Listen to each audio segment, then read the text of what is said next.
Today, it is such a pleasure for me to welcome to our Lokvani audience Laura Weinstein, who is the Anand Coomarswamy Curator of South Asian and Islamic Art at the Museum of Fine Arts in Boston. She received her PhD from Columbia University in 2011 with a dissertation on the art of the Deccan, focusing on illustrated manuscripts from the Qutub Shahi court of Golconda. Since her arrival at MFA in 2009, she has led the reinstallation of the museum's South Asian, Southeast Asian, and Islamic art collection and has curated major exhibitions. I had the honor to watch her recent exhibit, which is The Arts of South India, where she talks about divine color Hindu prints from modern Bengal. It is a fantastic exhibit for those who haven't seen it. We hope it comes back in the future. I know it is ending today, but it beautifully represented all the beautiful calendar art and other art pieces where the divine was represented in a multitude of ways, starting in the 18th century, using, I think, 18th century, using new techniques to share their art. Laura, welcome to Lokvani. Thank you so much for joining us. Thank you very much for having me. It's a pleasure. Wonderful. So, Laura, I would like you to give a little overview of that beautiful exhibit that I had the absolute honor to watch, which was actually partially supported by Nalini and Raj Sharma, who are very, very leading members of the South Asian community. Yes, we're very grateful to the Sharmas for their support for this exhibition.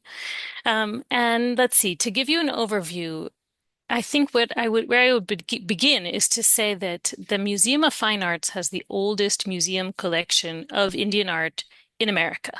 Wow. The collection was founded really in a formal way in 1917, so over 100 years ago, at a time when Americans had a lot of interest in Chinese and Japanese art, but they didn't yet have an appreciation for art from India. So our founder, Ananda K. Coomarswamy, who was half Sri Lankan and half English, came to Boston, and he was the curator and the founder for the last 30 years of his life. And this was the period of in which India was part of the British Empire. And Coomaraswamy felt very strongly that it was important to teach Americans about the really impressive and very, kind of profound ideas and traditions that had grown up in India over the millennia.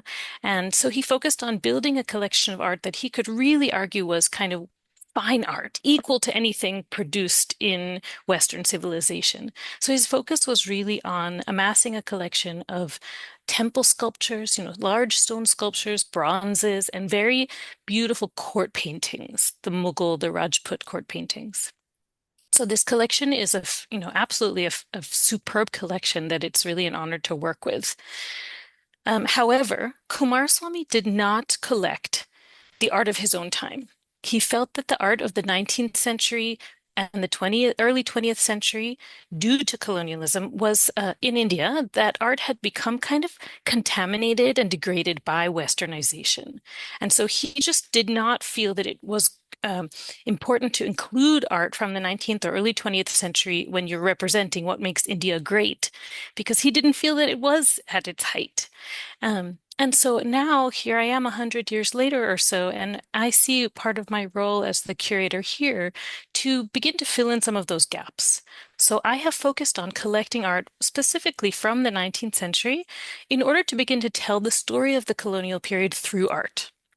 And that is what led me to looking at lithographs made in Calcutta in the 19th century, because those show this wonderful repertoire of Hindu images that have been part of South Asian art for so long, but they show them in a new way because of the new technology, new kind of visual styles and tastes that came about in that period. So they show a time-honored set of images, sacred images, but in a brand new way that represents sort of the transition to the modern era.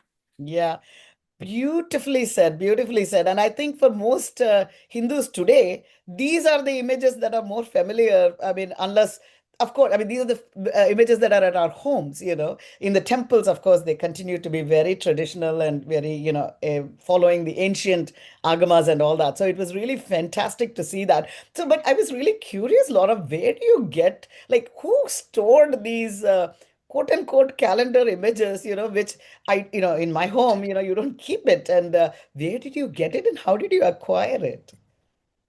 Yeah. So let me first just say that um, I I've heard a lot of people talk about what you just said, that these are the images that are connected so much to people's home, what people have at home even today.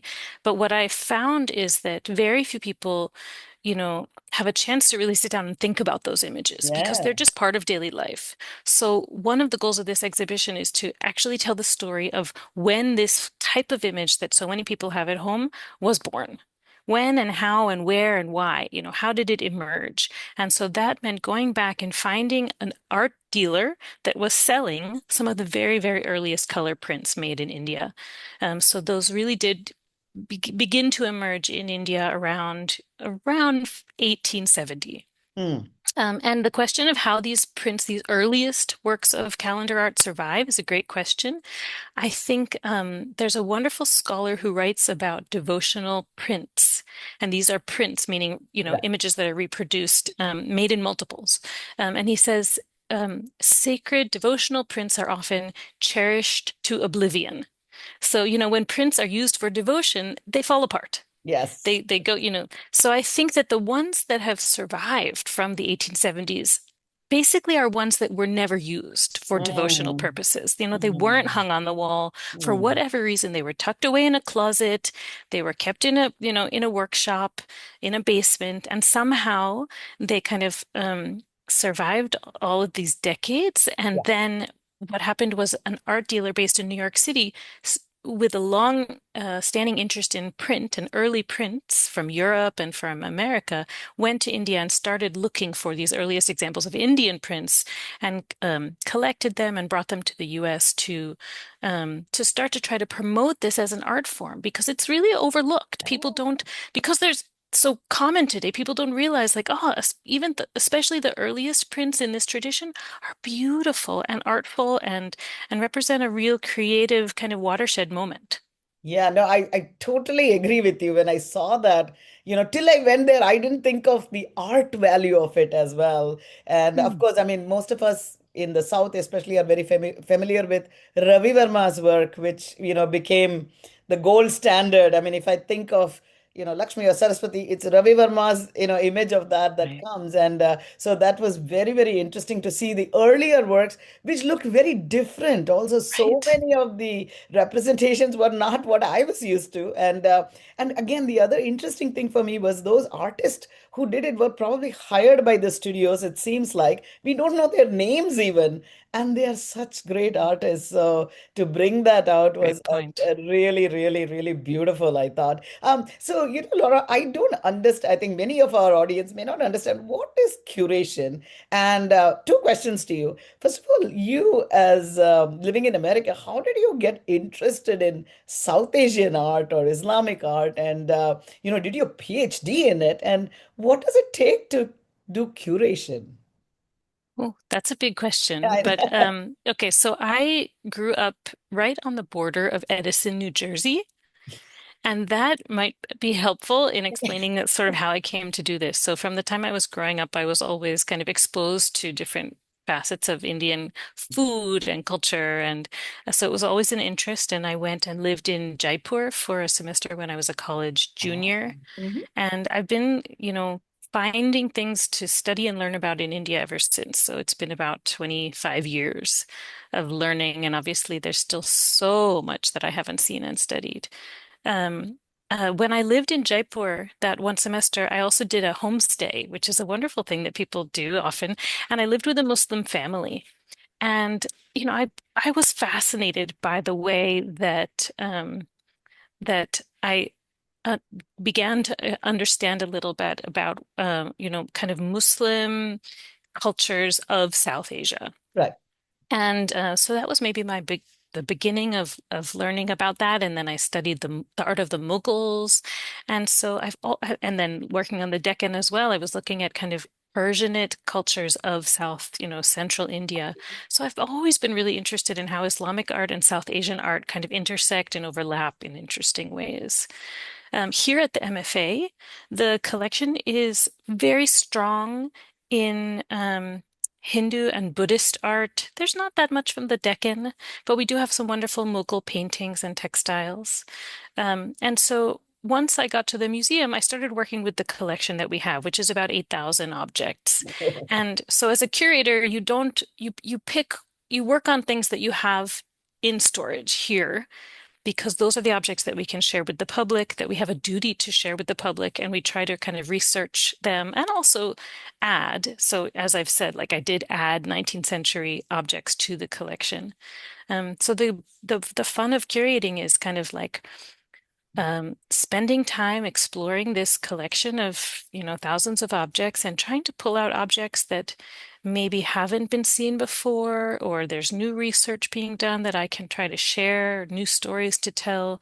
I'm always looking for ways to kind of um, build on the stories that have been told about South Asia in the past and introduce new ideas, new research, new stories to really offer the public or the audiences as much of a nuanced, kind of complex and interesting understanding of India as possible. Because, what I really don't want is for people to come away with kind of stereotypes or, overly simplified ideas about what this incredibly rich place is like. Does That's that answer your really, question, though? It's a hard yeah, question. no, I understand.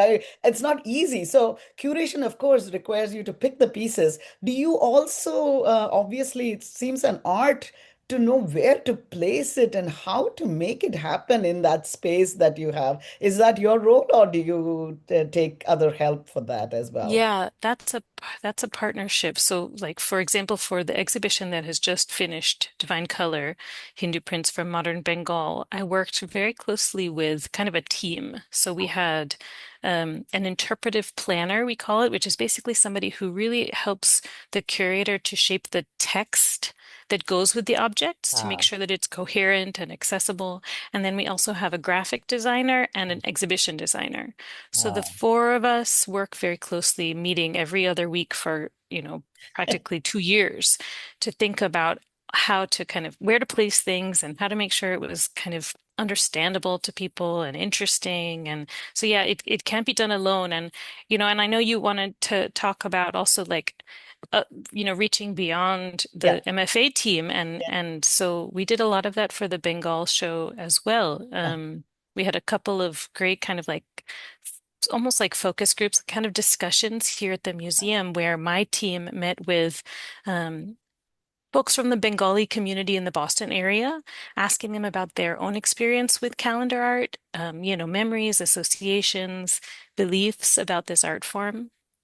And Okay. then I also was really lucky to be able to kind of consult with Swami Tyagananda, who is the head of um, the Boston chapter of the Vedanta Society. Society, and I learned a lot from him.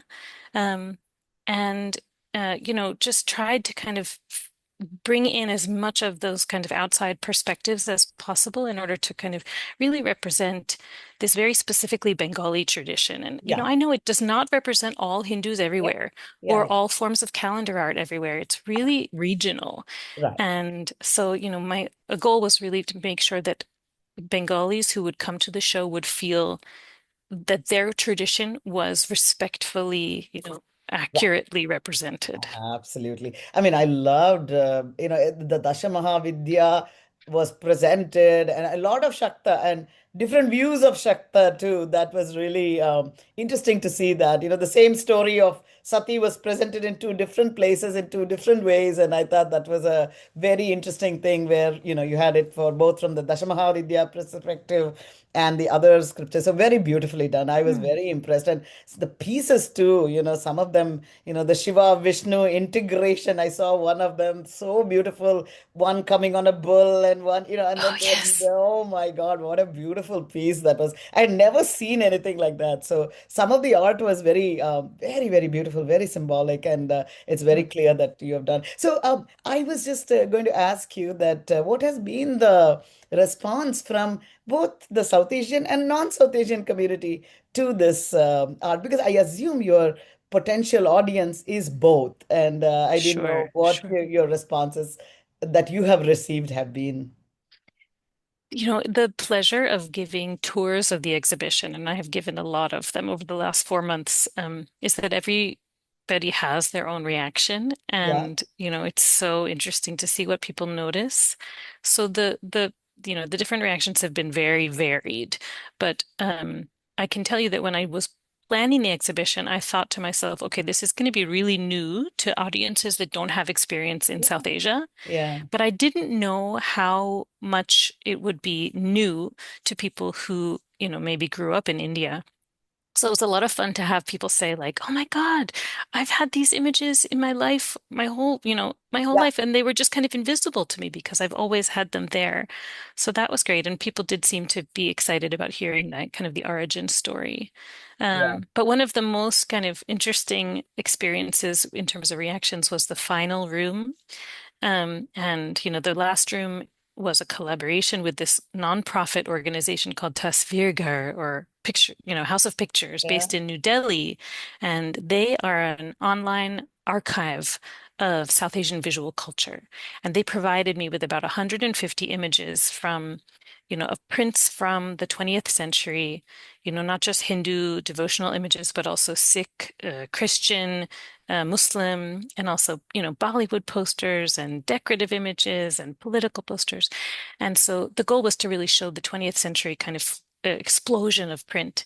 And the reactions that people had in there were great because there was so much fun sort of saying like, "Oh my God, I remember when that movie came out," or "We used to have that baby food," or, "I had that poster up in my classroom when I was a kid." So that was great because I really wanted people to kind of connect Yeah. to their own personal memories and experiences. And the 19th century material is wonderful, but it's a little bit harder to see the connection to the present day. So Yeah. that was really great. Yeah, no, it was really wonderful. And I think in that room, I saw some of those familiar Ravi Verma image Yes, right. prints that came off. Lakshmi was there, another, Yeah. popular and famous pieces that was there. So it's really wonderful to see what your thinking is when you start putting this together. Because Mm. when you go there, you go, okay, I mean, you are a director and an artist, and I now see how you bring everything together because you have a lot of pieces, and how do you make sure that that the message is telling a story, I think, at the end of the day, right? So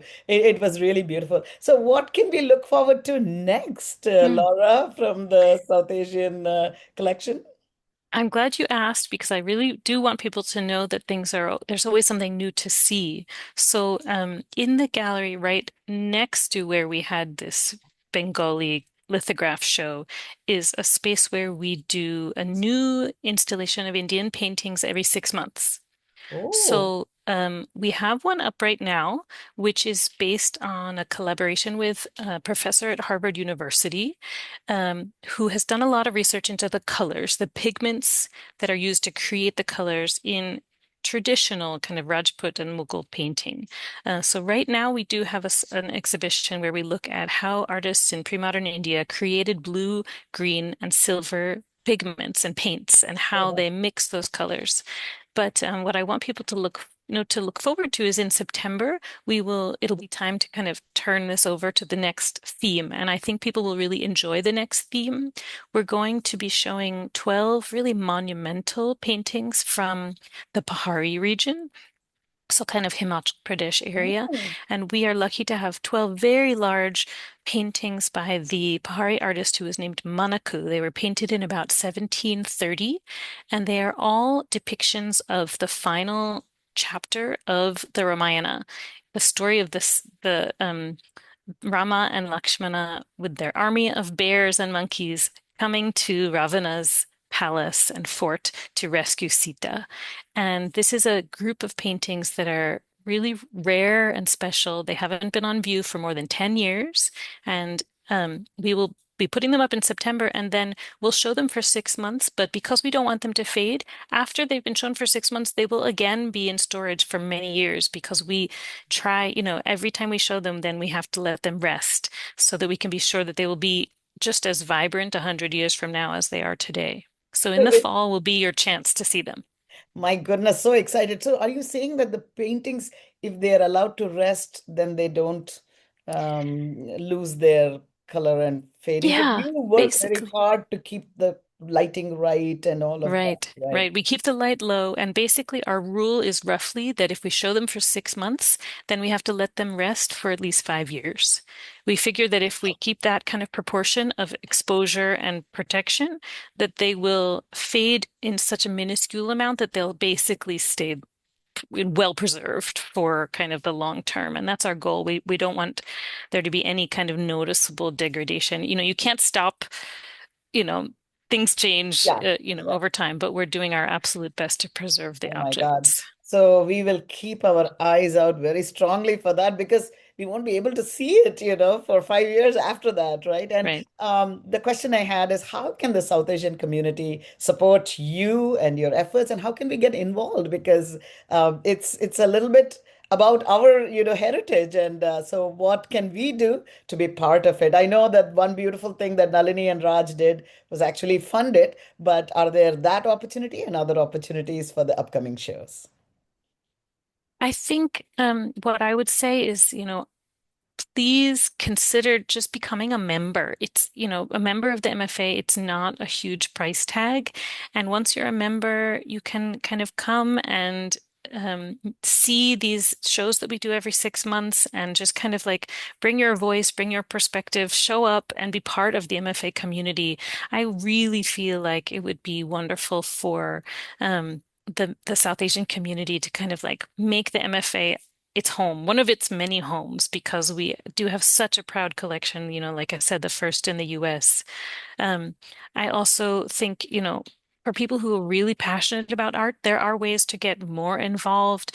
And we run all kinds of in-depth programs, especially our big annual lecture on South Asian art, which happens every May, and our Diwali celebration that happens in the fall. But there's actually kind of a lot going on. So, people can always reach out to me through the museum's website or to Nalini and Raj. There's lots of things that they can do, and I just urge people to kind of show up and let the museum know that you're there and you're watching and you care about South Asian art because that'll give us more, motivation and more passion, more energy to kind of make sure it gets out on view.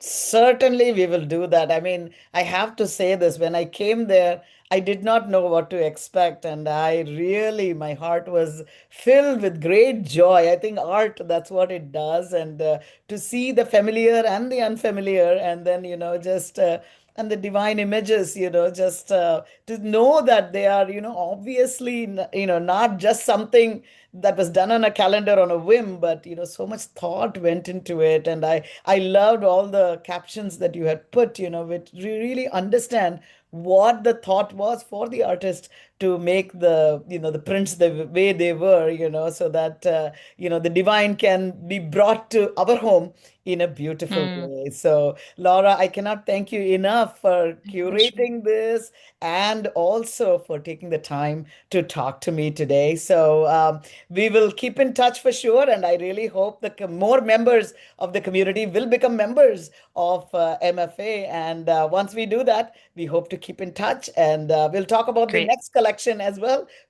I think you're saying that's in September about, right? Yeah. And if we go to the website of the MFA, I think people can keep a lookout, especially the Ramayana. And it looks like a very unusual art. We have never heard of this artist. And so from the 1730s. I wonder what they thought about that scene and from that region in the Himachal Mm, Pradesh. So looks like a fantastic thing. Thank you so much, thank you. Laura, for your time. My And pleasure. Thanks so much. and we look forward to keeping in touch. Yes. Great.